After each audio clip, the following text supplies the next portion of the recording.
Assalamu alaikum everyone. I'm back again with another video of dialectic behavior therapy part 2, and today all of you will be learning about target hierarchy, how to make target hierarchy, the goals basically, with the clinical case example, and how to make the diary card for the patient with the clinical case example. So this diary card, it will be covering the target behaviors and the skills the client will be using to overcome those target behaviors. And uh, this target hierarchy will focus on the goals which will be set in collaboration with the client. So yes, let's move ahead.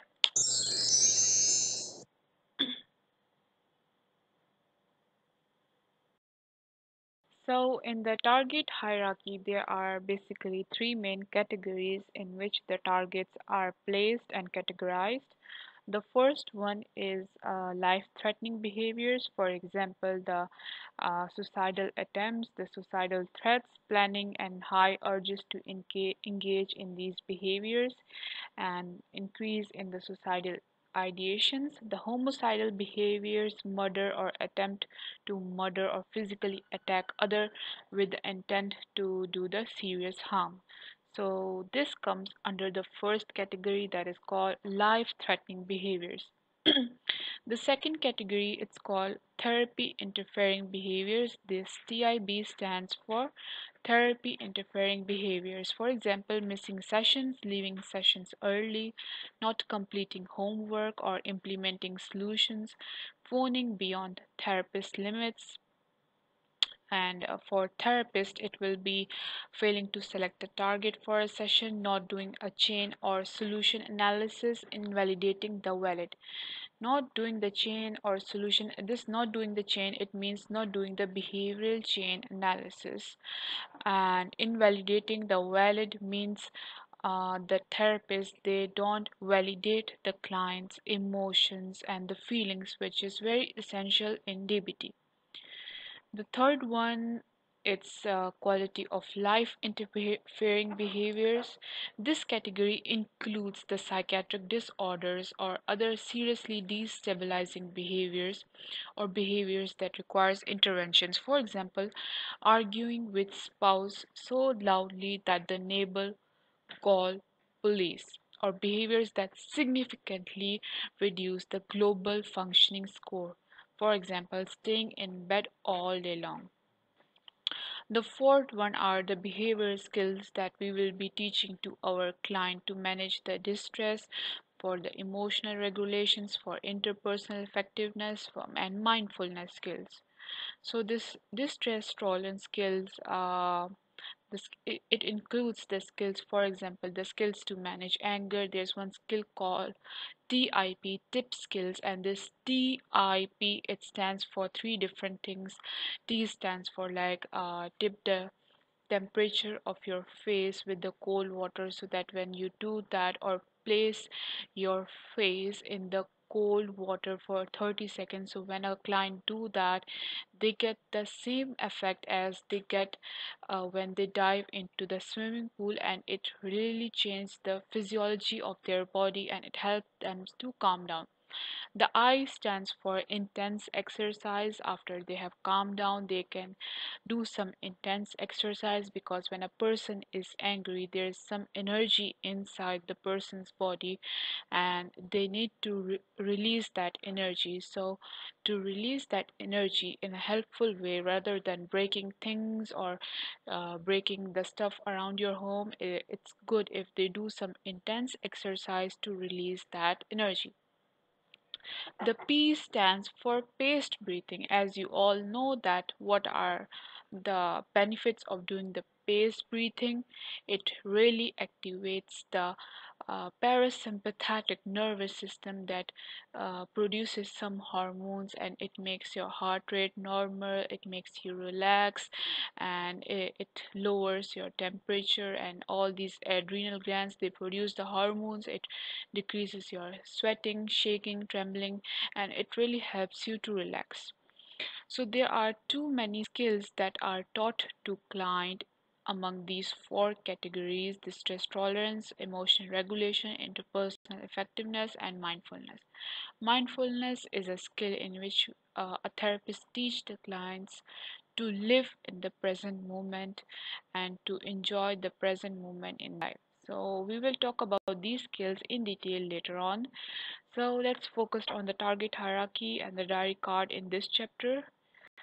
And yes, let's move ahead.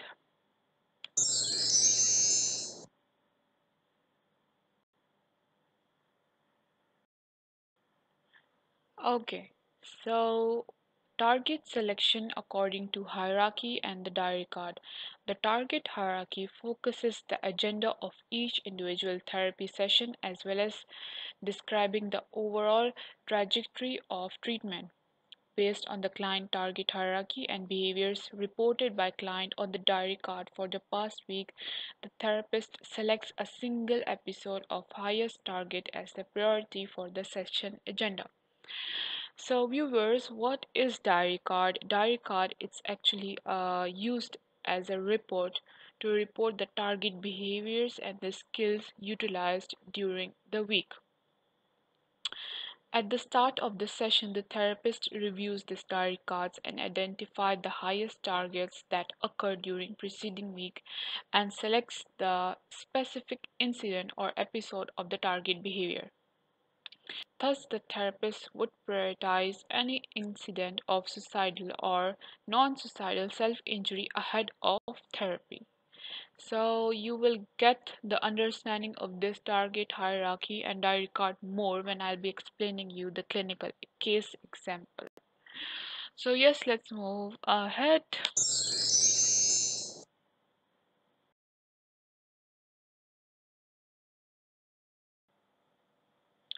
Okay, so let's read the clinical case example of Jane. This is actually the referral letter from the psychiatrist to psychologist. So let's read what's wrong with the Jane.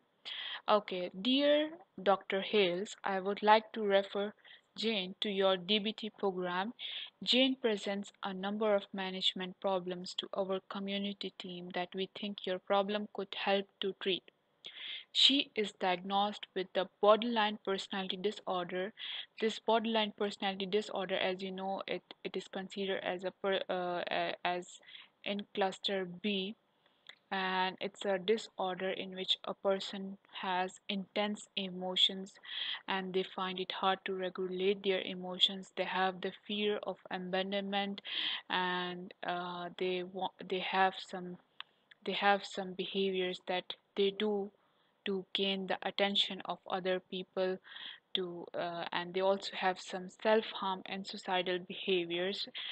And yes, that's all about the borderline personality disorder. Okay, so she is diagnosed with the borderline personality disorder and eating disorder not otherwise specified. She is frequently suicidal, having taken 3 overdoses in the last year, one of which resulted in admission to the intensive care unit. So it means that she did 3 overdose and she was admitted to the intensive care unit. She also harms herself on the regular basis. This is one of the trait of borderline personality disorder. Jane has binged and vomited on and off for the past 10 years. So this is one of the characteristics of eating disorders. This pattern alternates with the brief episode of eating restriction of anoretic proportion. This anoretic proportion, there's an eating disorder called anorexia nervosa and bulimia nervosa. So what happens is when a person suffers from these disorders, they really restrict the amount of food below the normal levels. So, yeah, this is what happens in the eating disorder. Twice in the last 5 years with my team, her body mass index has decreased to below 7. Why? Because of the characteristics of restriction of food in the eating disorder, her body mass index it's dropped below the normal, below 17. Jane has chaotic interpersonal relationship, which is also one of the characteristics of borderline personality disorder, often arguing with family, friends, and mental health professionals. She is currently unemployed, having not worked for 3 years.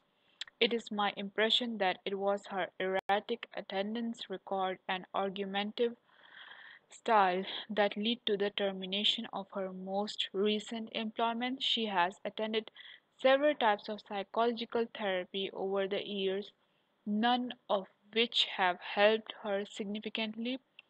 Despite these problems, Jane is personable young woman who frequently asks for help with her many and varied problems. So this is the case example of Jane.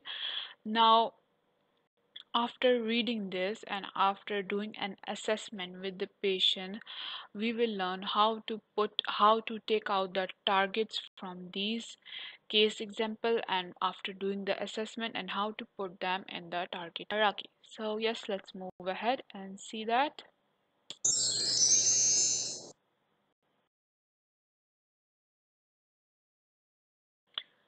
So yes, here as you can see, this is the Jane target hierarchy and there are three main categories: life-threatening behaviors, therapy interfering behaviors, and quality of life interfering behaviors. So after doing a session with the Jane, the therapist placed the target behaviors in these three categories. So let's see the target behaviors in the first category, that's life-threatening behaviors. It's a suicidal attempts, the overdosing, the non-suicidal self-injury, cutting of forearms, upper thighs and stomach, vomiting to cause bleeding, burning forearms, urges of four or more to engage in above. Significant changes in the suicidal ideation. So this first part covered these behaviors, life-threatening behaviors and non-suicidal self-injury behaviors. So after having a session with the Jane, the therapist figured it out that he also has some non-suicidal self-injury behaviors, these cutting and burning. Okay, let's move to another category, that's therapy interfering behaviors.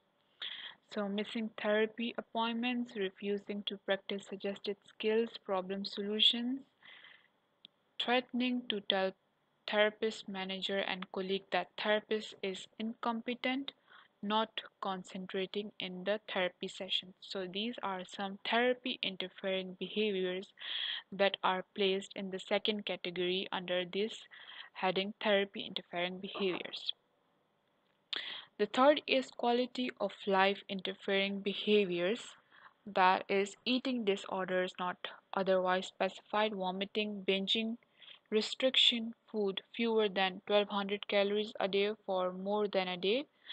And it's really a quality of life interfering behaviors, because if you will not eat enough food and if you will not have enough calories, it's really harmful for your health. Then there are some characteristics of borderline personality disorder: the chaotic interpersonal relationship, threatening to disclose family and friends personal information that would cause them to distress or embarrassment. So after having a session, the therapist came to know that this Jane, he threatens his family that their personal information will be disclosed in the public, that causes the family member to have embarrassment and distress. So the therapist targeted this behavior, threatening to report health professionals for incompetence when she dislikes their response. Employment rate related behaviors, not applying for work, threatening boss and co-workers, missing many days at work. Okay, so this was all about DBT target hierarchy. I'll explain you more. The referral description of Jane interpersonal behavior particularly challenged Jane's therapist. The referee described Jane as someone with an argumentative style and chaotic relationship. Neither of these problems has sufficient behavioral specificity, with later being a consequence rather than behavior. Also, many individuals have slightly chaotic relationship or tend to argue, but these behaviors do not sufficiently destabilize their lives to warrant targeting at this stage of DBT. On inquiry, the therapist discovered that many of Jane's arguments with family and friends constituted minor disagreements that did not destabilize the relationship. On some occasion, however, Jane therapist came to know that he threatens family and friends with publicizing the personal matter that would embarrass or distress that person. So what the Jane therapist did, he targeted this behavior as it can cause the embarrassment or distress that person or family, and it's destabilizing the life of their family members. So this behavior resulted in frequent major disruption with the family members and friends and twice led to homelessness.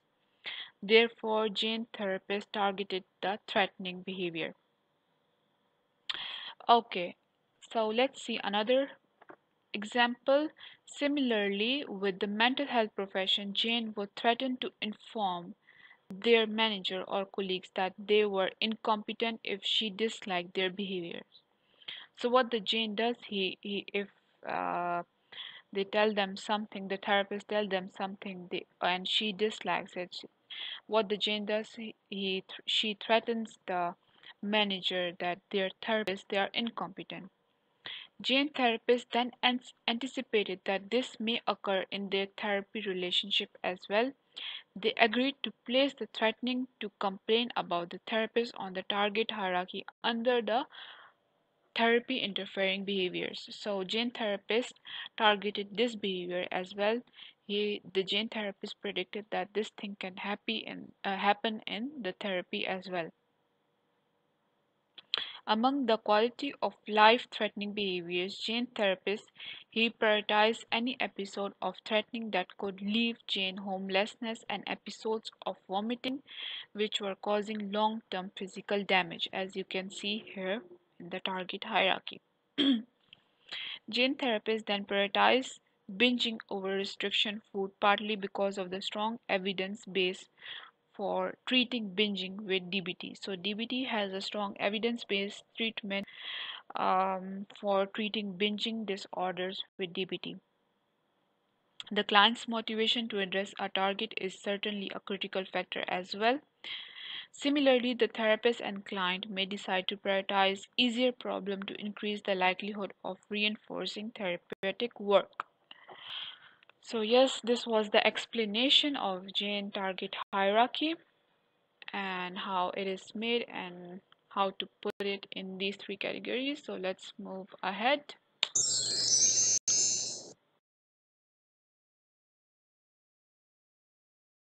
So yes, this is the diary card of Jane, and you can see there are the target behaviors placed in the first row and the skills that are used and what the 0, 1, 2, 3, all these stands for, it's given below. So yeah, let's know about the diary card. To assess the selection of top target for each selection and to track the progress throughout treatment, client they actually record diary card each day their engagement in target behaviors. Though clients and therapists often collaboratively develop a personalized diary, all diary cards should include top targets at the minimum.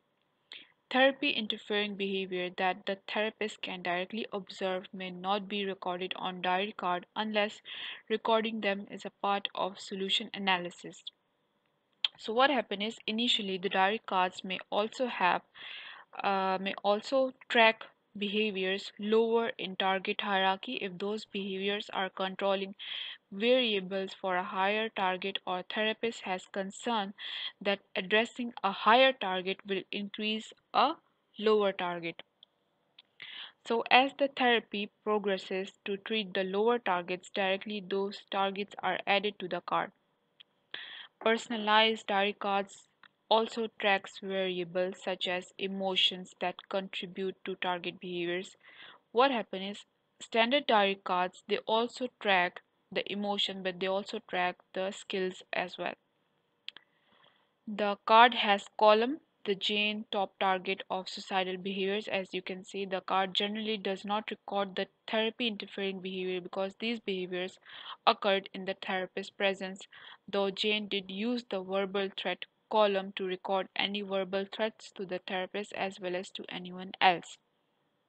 This card also has columns for the eating disorder behaviors. As you can see, not only were these the top quality life interfering behaviors and food restrictions a vulnerability for suicidal behavior, Jane therapist was concerned that Jane might suppress the suicidal behaviors by increasing the eating disorder behaviors. So the target hierarchy focuses the agenda of each individual therapy session as well as describing overall trajectory of treatment. Based on the client target hierarchy and the behaviors reported by the client on diary card for the past week, the therapist then selects a single episode of highest target as well as priority for these sessions agenda. So as you can see in the Jane diary cards that reveals that several target behaviors occurred during the week. Jane cut on Wednesday and overdosed on Saturday. She also had one episode of each of binging, vomiting, threatening to reveal something about her mother, and threatening her psychiatrist with filing a complaint. Based on Jane's target hierarchy, the therapist prioritized the overdose. After finishing the analysis of overdose, the therapy then focused briefly on Jane's own agenda of repairing her relationship with her psychiatrist. If no suicidal attempt or non suicidal self injury or related high urges had occurred during the week, the therapy would have assessed the relative severity of threatening the mother versus vomiting and then collaborated with the genes in selecting which of these behaviors to target. So this is how a diary card is made. The target behaviors are placed and the skills utilized and recording all those. I hope you find my videos very informative and I wish you well for your life. Take care. Bye bye. Masalam.